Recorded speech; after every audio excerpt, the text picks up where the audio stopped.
The fact is that some of those reforms are reforms that America should be talking about, limiting the damages in order to provide, at least if it's single payer, okay, if in fact somebody else is paying it for you, try to come up with a system that reduces the need for doctors to overprescribe and to overdo things to cover themselves. The fact is that's part of reducing the cost of health care. Now, there are other things we can do. And a good example, I don't know how many physicians are in the audience, but, hey doc, there are 20% of the cost of health care is the doctor's pay there. 20% of health care roughly is pharmaceuticals. Now, doctors make 100% of the decisions effectively about your health care. They decide whether to put you, you know, this comes from doctors, not from me. The fact is, nobody gets a prescription unless a doctor prescribes it. Oh, I'm not saying you don't have your problem with insurance, but the fact is, putting you in the hospital is a doctor's decision. Ordering an MRI is a doctor's decision. Pharmaceutical prescriptions are doctors' decisions. Now, my doctor disagrees with that, but if anyone's ever gotten an MRI without a doctor, I'd be surprised. The fact is, we need to have a system in which doctors are free to make the decisions they make, and not necessarily the decision to spend more money, but the decision to do what is necessary. And so in the case of the question, and look, folks, I'm only answering the question that was asked, not every other question. The fact is, we need to have doctors and hospitals work, in many cases, more like Canada and Germany and Britain, which was the question of the historian, because in those places, they prescribe less because they're less afraid of being sued. That's part of the fix that we don't have here today. Thank you. All right. From our pool of numbers drawn by the nice young man. Is that his shirt up here, by the way? We have a garment left on the stage. Next three numbers, check your last three digits, 955, and jump up quickly in the interest of time, 955, 972, and 935. Make your way to one of our roving microphone assistants. Give them a round of applause for being out there to help you. And make sure, thanks to our audio man back there too, making sure everybody can hear. 955, 972, 935. First up. Hello, Congressman. Thank you for giving us this opportunity. I'm a retired mental health professional and also an entrepreneur. When I was employed in the mental health field, we served people with serious and persistent mental illnesses, most of whom were dependent on Medicaid. I'm very fearful of the loss of Medicaid coverage for the individuals I previously served. I'm concerned about also the loss as a senior citizen who's dependent on Medicare. I'm concerned about the loss of funding for the Medicare program. The bill that's before Congress will reduce the taxes of people making more than $200,000 a year. That money was going to help extend the Medicare program, and it also reduces the funding that will be available to charity care. And that's why I believe the AMA and the Hospital Association and the AARP are opposed to the plan. I'm wondering, what are you going to do to help protect Medicaid and Medicare?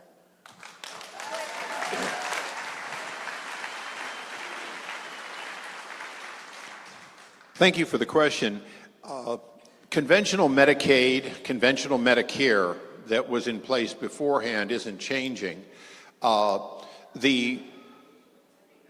That's a fact. Now,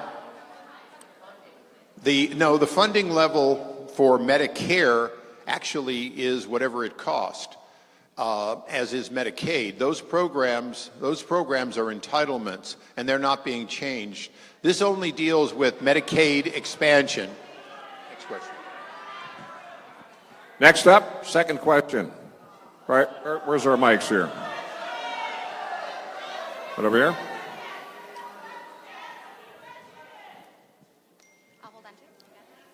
Hi, thank you for the town hall. This is my first. My name is Chris. And as a young 20-something, I was able to access care at Planned Parenthood. I didn't have...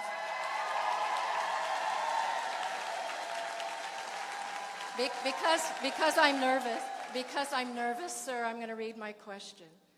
The new health care plan defunds Planned Parenthood, leaving millions of those near the poverty line without access to breast exams, birth control, and pap smears, all of which have been proven to serve essential aspects of women's health. Can you guarantee that your vote or any plan you put forward will not remove access to these services for these millions of women near the poverty line?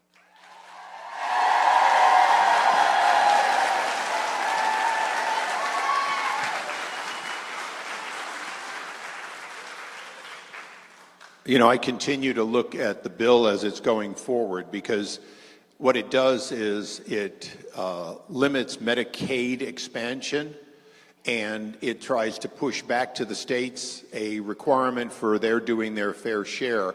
And so to the extent that California steps up to the plate in a 50-50 way, currently I believe we're going to be able to have in California the kind of coverage that we think we should have.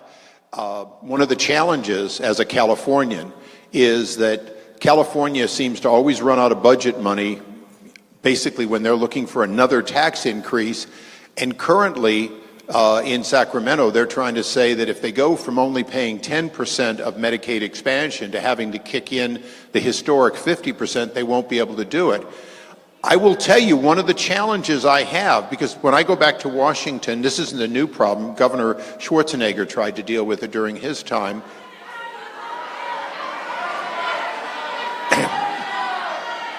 The fact is, you know, California needs to step up the plate for a 50-50 on Medicaid, and if we do, it should work. All right, third question is over here. Thank you for your cooperation. I'm just the traffic cop. Congressman says he's done. I pick up the next question. We'll get to more questions this way if we all listen in. Here you go. Next. Microphone's not on. Okay. Can you hear me? Yeah, you're good now. I am an educator. I am a child of the Cold War. And I want to know, beyond calling for an independent investigation, what are you doing to activate the Republicans in Congress to look into the Russian connections and to alleviate the anxiety of all of your constituents?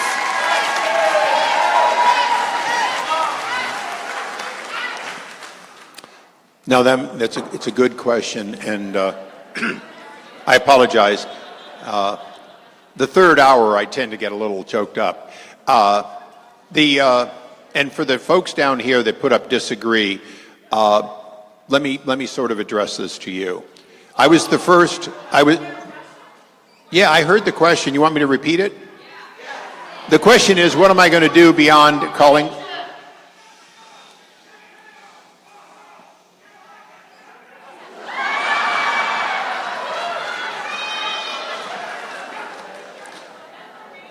I was the first Republican to call for the Attorney General to recuse himself.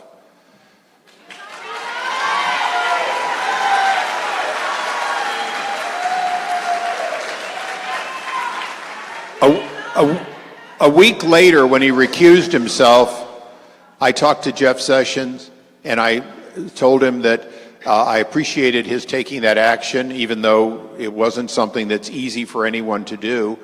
But it was the right thing to do.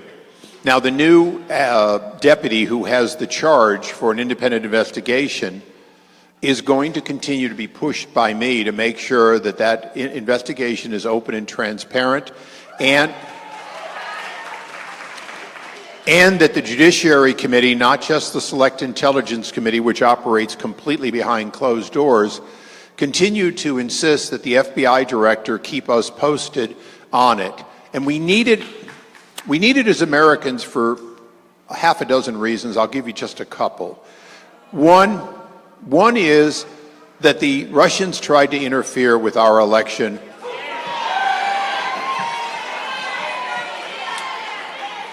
Two, the Russians not only are bad actors, but they live off of chaos that they continue to try to create in our country.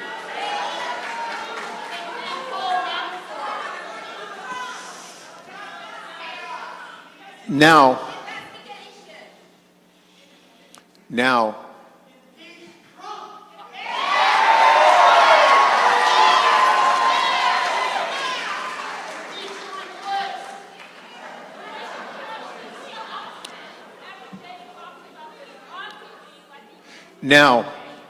people in Ukraine and Crimea, who we promised to protect when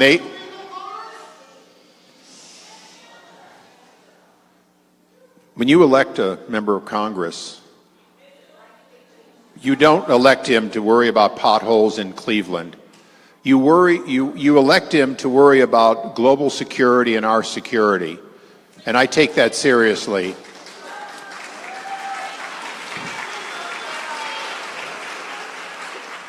Russia shut off the lights as they invaded foreign countries that we promised to defend under NATO. The fact is, the world is less safe, not only because we didn't respond, but because we didn't back up NATO and make them respond.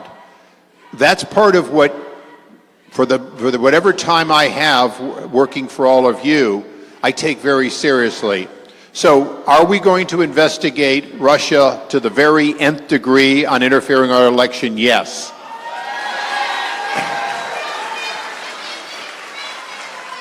But we also have to stop Russia from their actions around the world that are destabilizing a world and costing American lives.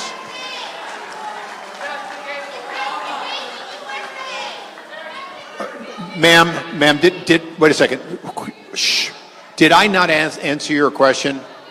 Okay, would somebody come back? Hold on, I tried to answer. Back out. She's. Well, let's let her just clarify. Relax. Go ahead. One question, one person. When are you demanding this investigation, and why aren't you asking for your fellow Republicans to take this seriously? Okay. Let me target those two questions. One, I am taking action every day.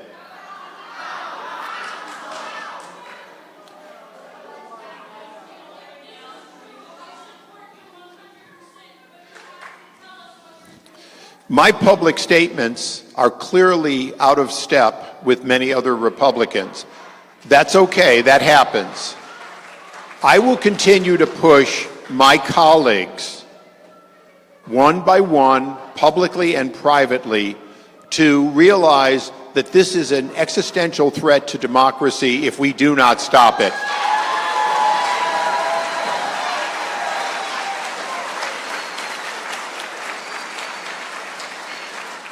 Now, I'm going to take just a second to explain something.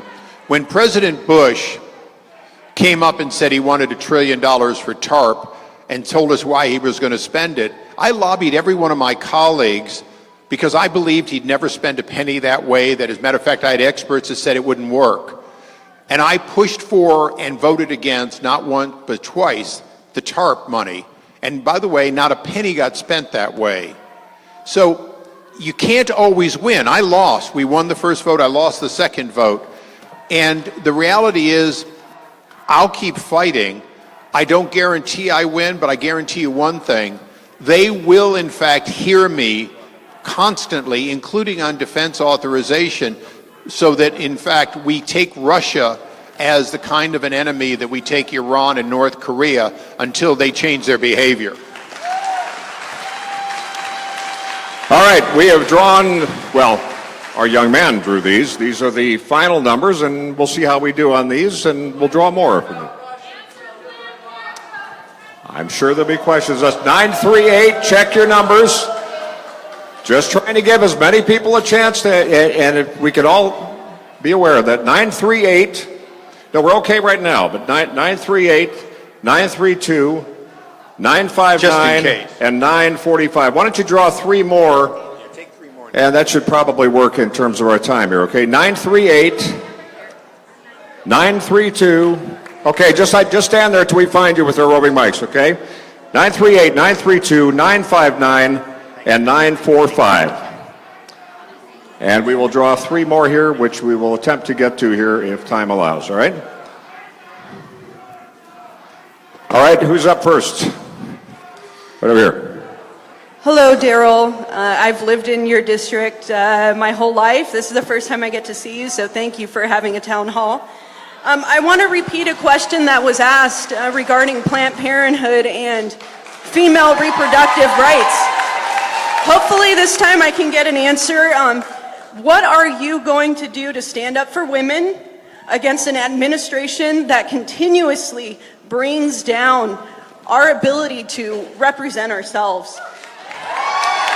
How are you going to, and here's my question, Daryl, how are you going to protect our reproductive rights, our rights to vote, our right for equal pay? Thank you.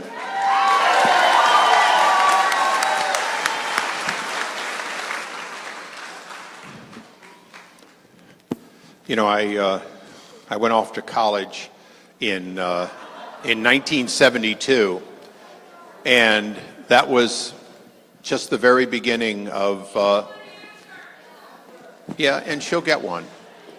And that was just at the point that Roe became settled law of the land.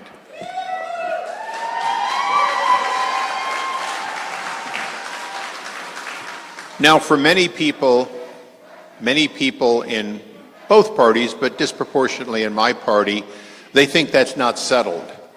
I will tell you that it's clearly settled.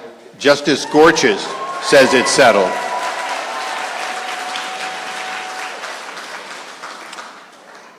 Now, women's health issues are an awful lot more than the single issue of abortion. We all know that.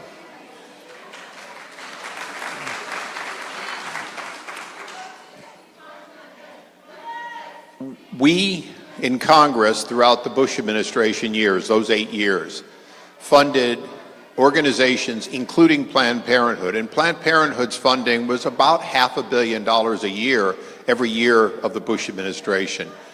So I think there's a question of what people think will happen, and then there's a reality, which is that myself and a vast array of members of both parties will continue to support women's health issues. In the last 90 minutes, the question of a defunding of VAWA came up. And I won't forget, because there was a gentlelady in the back who asked about the violence against women being defunded. I was a co-sponsor of that bill. I worked with Vice President Biden on it. I was honored to be at the signing ceremony, and I was invited back to his residence several times. We're not going to let that be defunded, even though that's rumored in the budget.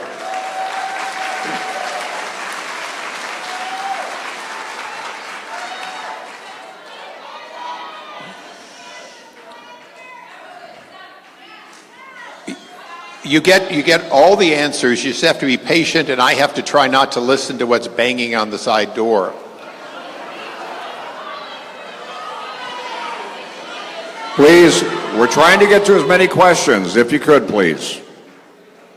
Early in my time in Congress, about 12 years ago, I authored Johanna's Law, which was the gynecological cancer awareness. Sir, would you be respectful of everybody in the room? I'm answering this. The fact is, we got that bill passed, Johanna's Law. It continues. We've had it reauthorized. And among the things that Planned Parenthood has a responsibility to do is gynecological cancer awareness. So Planned Parenthood and other groups will continue to be funded, and I will make sure of that. Thank you. All right, next up over here. Yes, sir, go ahead, you have the floor. All right, next up. Good morning, Congressman. My name is Eric. I am Jewish, born shortly after the Holocaust. One of my most troubling memories is hearing how the U.S. refused to accept Jewish refugees during the Holocaust. Breckinridge Long in the State Department was the architect of that policy, and the stated reason at that time for opposition was that refugees might include Nazi spies, communists, or other enemies of the U.S. Time has revealed that Breckinridge Long just plain didn't like Jews and didn't want any more of them in this country.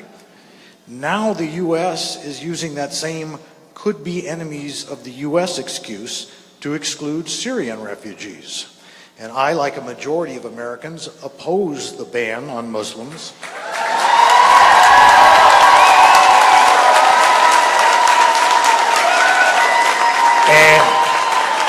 And expect you to do more to stop it. Will you sign your name to legislation such as the SOLVE Act in the House that would block implementation of the ban and prevent funding for it?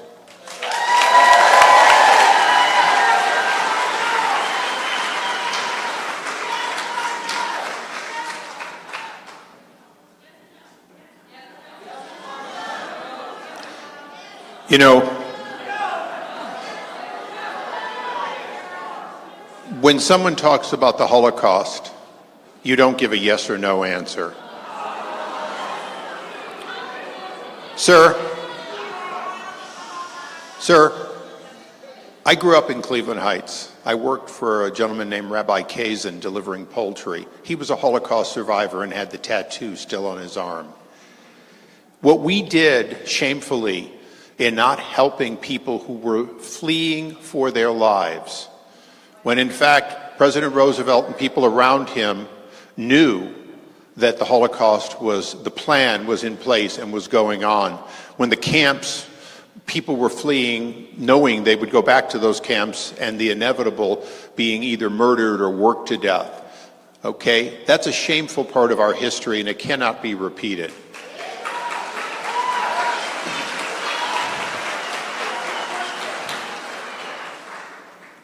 The president's right or not right for a 90-day ban on countries, six out of the 7 countries that President Obama said we could not verify who these people were. Folks, I appreciate that we may disagree on some things, but if you'll hear me out, I think you'll find common ground.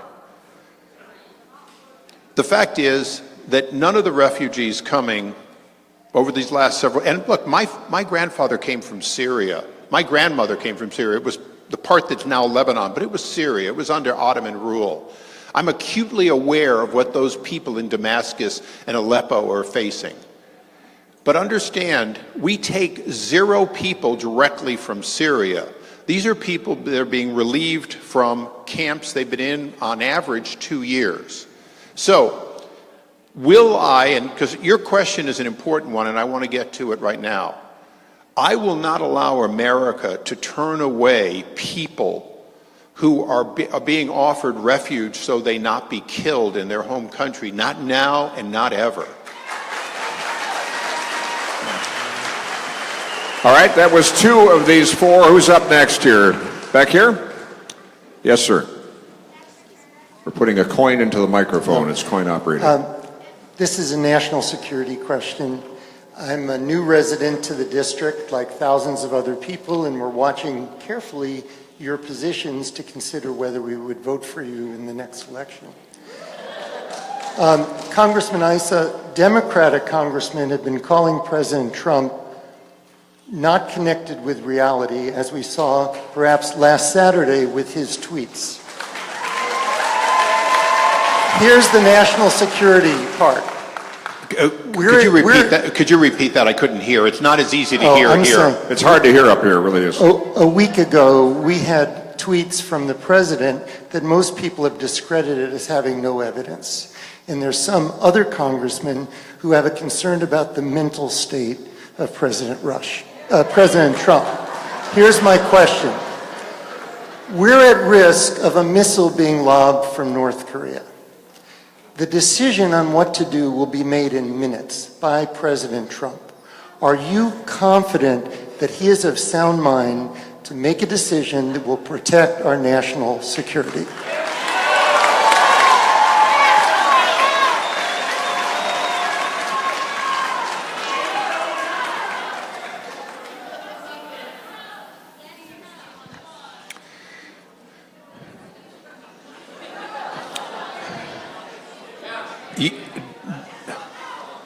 Yesterday morning,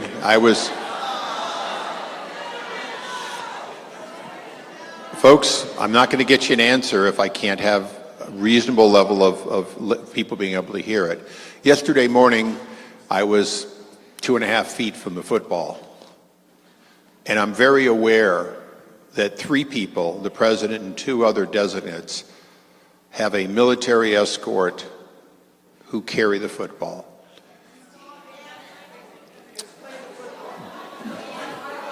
Okay, there was a fair question. The football is in fact a bag. It's a very large black briefcase. Hey folks, somebody asked me to explain it. Someone said explain it so quick to explain, because not everybody knows necessarily. Okay. And it has with the launch codes the ability to preempt or in retaliation do a nuclear strike. It is a solemn responsibility that every president and designated other people have. The fact is that it concerns me always on both sides of that. It concerns me that the people carrying the football, and I served with one of those, he's now a retired member of Congress, he was a colonel before he came to Congress, John Klein, that they carry it faithfully and that they in fact execute it, if appropriately, either not too early or not too late. So your question is one that I think begs an answer, which is I will continue to be concerned.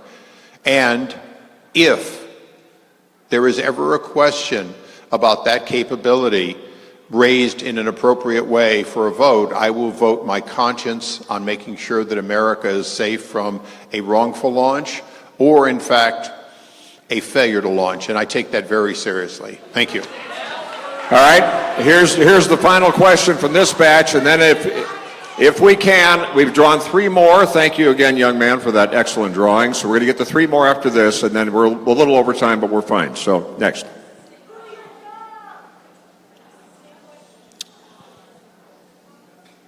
Mike's not on, guys. There you go. Feedback. Oh, test. There we go. I'll use my teacher voice since I used to have one. My family, which is right here, attending, is a success story of the ACA. I was in public education for 20 years. We were bound at the education. I had some great ideas for companies, but we could never leave because my wife has a prior condition that's not covered.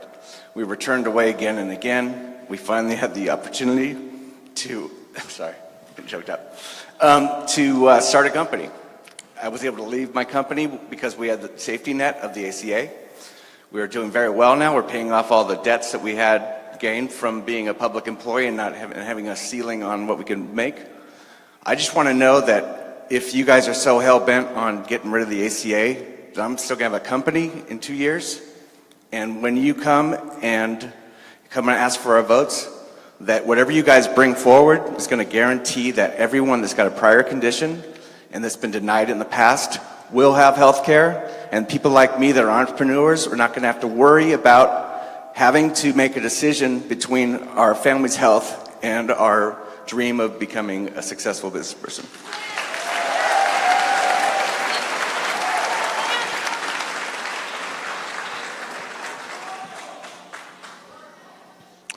You know, your story is not uncommon. In 1980, when my wife Kathy and I left the Army, and she was pregnant at the time, we had to figure out how we were going to maintain coverage just in case our son William wasn't born healthy. And that took money that we didn't have, and oh, by the way, we weren't drawing checks, and we didn't draw a paycheck for more than a year, and we went through our savings. At that time, if I'd had to find a policy for I was a veteran, I was covered, but I'd had to find something to help my wife Kathy or my son. If we hadn't gone into and been able to get a small group coverage, we would have been out of luck. At that time, nobody had said, let's create a pool so that pre-existing conditions are not refused or charged an artificially higher price. We're never going back on that. That was not a Republican idea or a Democratic idea, but it was an idea that became law under the Affordable Care Act. And it's not going to be turned back. All right, these are the last three questions. I want to point out something because I know when some came in later, you may notice most of you have on the first digits 9775. These two were 9775. There's a later sequence because some of the late arrivals. So this last one proceeds with 8276. So if you have a 9775 ticket, last three digits 874, 983. And if you have one that begins with 8276, we want 018. All right? 874, 983, and then the 8200 series 018. And we'll get to it quickly. Sir, yes, go ahead. Thank you for your time. My question's simple. Will you support a policy that allows ICE to come into our public schools and remove children that they deem are here illegally?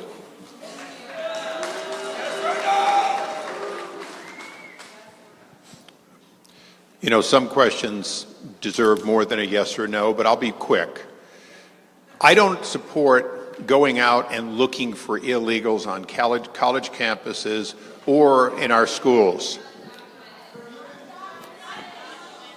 When you ask a question, you can pick your terminology.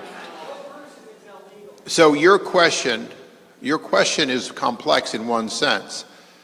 If ICE is taken a parent away and they're coming in to pick up the children to take them to essentially family holding area related to that, then they're going to come into the schools. But not now and not ever would I make that the priority.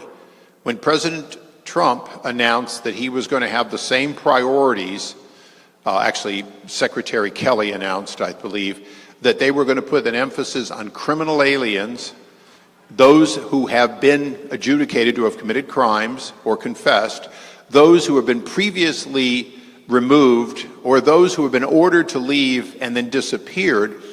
I applauded that because that should be our first priority, of those who endanger our community or those who have had their process and simply refuse to leave. The kids are the last place that we should look for removal. The first place we should look is our jails and our prisons. And I will say, for all of us in San Diego and Orange County, our sheriffs already do that, and that's a good thing. Thank you. All right, next up. Not sure who, here we go. All right, thank you. Hello, my name is Hallie Lewis, and I'm a resident of Rancho Santa Fe, one of your constituents. I want to point out that I come to your Vista office on Tuesday mornings, and I am not a paid protester.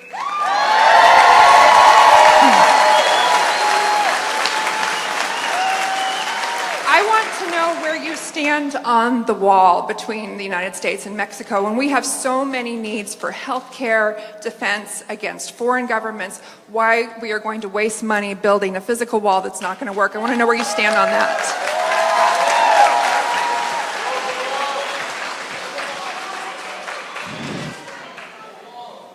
You know, Secretary Kelly, former Marine General Kelly, came to our border as one of his first stops once he was confirmed. And he did so because along the San Diego Imperial County border, more than any other place in the country, we already have a dual fence that is, quite frankly, really appreciated by the Border Patrol because they're able to do more with less people. They're able to operate safely. And it's safer in the areas where it exists for, if you will, catching coyotes, while at the same time, not endangering people who are trying to come here for whatever reason outside our system.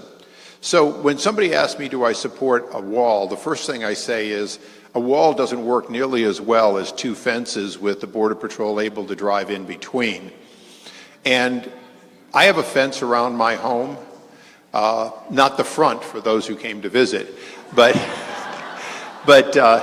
I have a fence around my home, and it's really good for our dog Jojo because he doesn't get out. And so, you know, I think that the question of fences are a question of supporting our Border Patrol's ability to do their job, not just with the question of illegals, but drug intervention and so on. And I think we should always, I know they do tunnels too. The fact is, we should work with Secretary Kelly, with the professionals of ICE, Border Patrol, and the Coast Guard and so on, and do what they say will be cost effective in interdicting drugs and other criminal activities. And you know, one of the things that I've done for a long time is to make it clear when we apprehend somebody, I'm not terribly interested in the undocumented worker trying to come here, but I am interested in making sure we prosecute the coyotes, because that probably does more for our safety. Now, since you asked the wall question, you know, the president and I probably have some slightly different experiences. He thinks that Mexico is going to build a wall. I championed for years, at your taxpayers' expense, building a sewage treatment plant in Mexico so we wouldn't have sewage on our shores.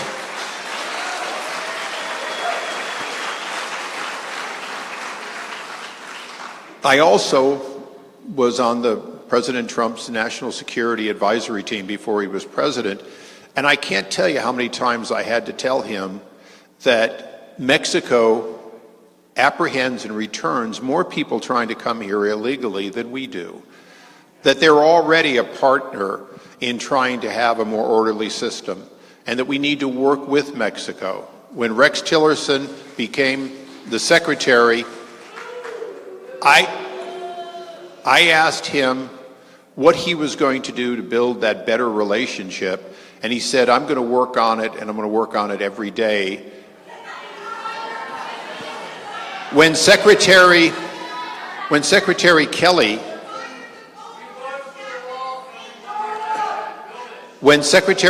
was selected, and he's part of that decision process you're asking about, he was selected with an odd situation. He had controlled the command that had to work with all those countries in drug interdiction and cooperation. He's built great relationships there, and he's doing the same thing, which is looking at those countries saying, we've got to make the system work, we appreciate what you're doing, and we want to do more. Now, the other part of it that's not in your question, but I think it's important for all of us, and it's never been asked in any of these questions, so I'm going to give you two quick answers that I think we should all take with us. Juan Vargas and the entire five of us, the entire San Diego and Imperial County delegation, we worked hard in the last administration with the Congress to get the funding to expand the ports along the Mexican border, to make our border work better, because it's essential to our economy. Our economy does well because we have a working trade relationship with Mexico. And so I want to give you the answer that nobody's asked, because I think it's important that it go on record. I looked at the so-called BAT tax, Border Adjustment Tax, and I'm going to tell you all here today, it won't work.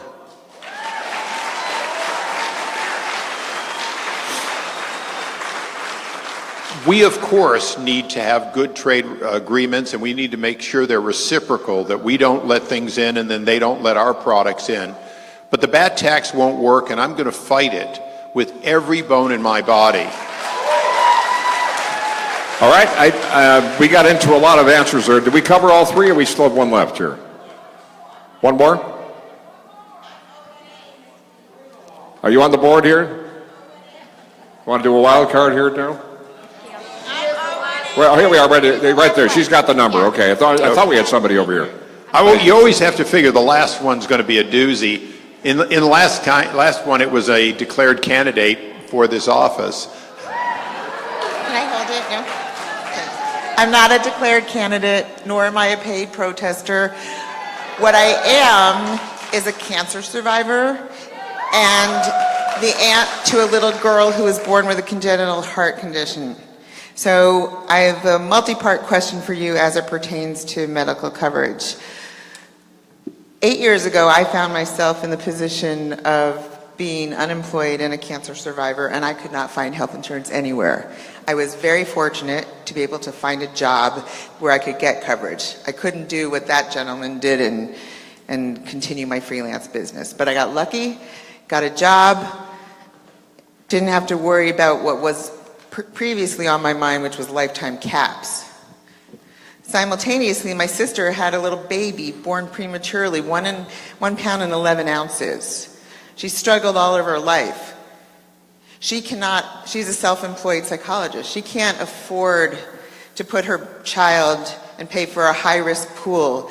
That kid's going to have to be covered her entire life, and that is not feasible for her. Moreover, neither of us can afford to pay or be fearful of a lifetime cap for coverage. What is your plan to do about that specifically?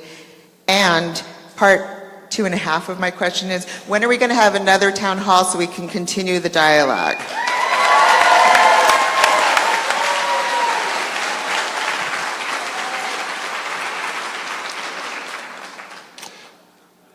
Well, we got to get this one done first. Your questions are very good. Having a risk pool that's not a high-risk pool is essential. And whether it's my proposal to merge the federal employee health benefit plan and state employee benefits into a pool so that your pool doesn't start off as an adverse pool, or some other plan, we're going to have to do it. Now, when you were a freelance, under the current law, you were required to have insurance, but at that time, the law wasn't in place. We're going to have to deal with that. We're going to have to deal with, in return for having pre-existing conditions not be grounds for refusal or a high pay, we're going to have to say to people, you've also got to be continuously fiscally responsible. If you're on Medicaid, that's fine, but if you're choosing a lifestyle, now if you're choosing a lifestyle where you say I can afford everything except health care, there may be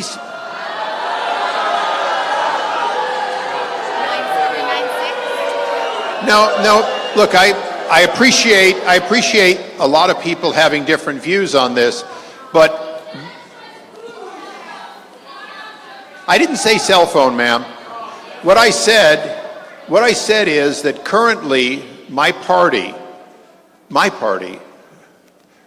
is talking about getting rid of individual and corporate mandates, but they're not dealing with the real question, which is, if we get rid of those, what will be the proper carrots and sticks to make sure that people are financially and personally responsible?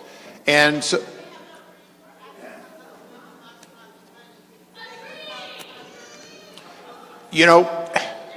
very clearly what you're going to find from me is I already know a lot about the cost shifting and who pays for health care and so on. What I want to do, the fact is, my challenge is, 1, to try to hold down the actual cost of health care, 2, encourage people to be responsible for their own decisions in what they do that might...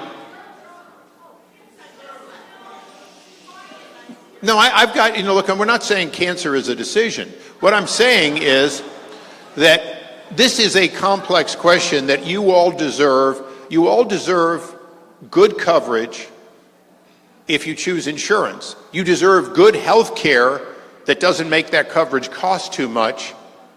You deserve some of the things that are in the Affordable Care Act today that should not be gotten rid of. Extending when your child can remain in your health care plan is being kept. No lifetime caps has to be kept.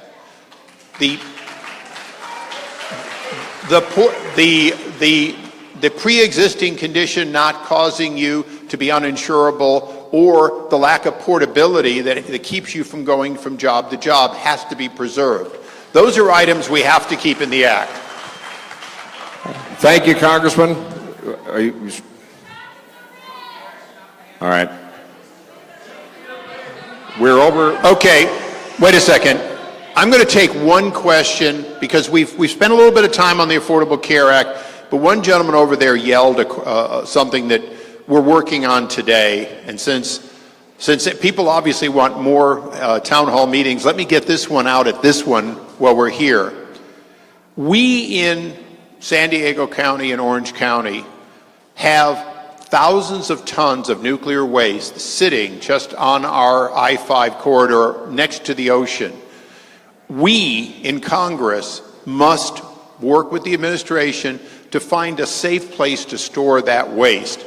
And we have to find it in a timely fashion, and we will. Thank you. Thank you, everyone. Thank you, Congressman Issa. Thank you for being open and honest and tolerant before, during, and after the event. Enjoy your weekend. We get to live here. Thank you. Okay, ladies and gentlemen, we're going to exit out the back. If you have surveys, there's a box back there to put your answers, your survey answers in. It's on the right-hand side as you go out the back. So we're all going to be exiting out the back right now.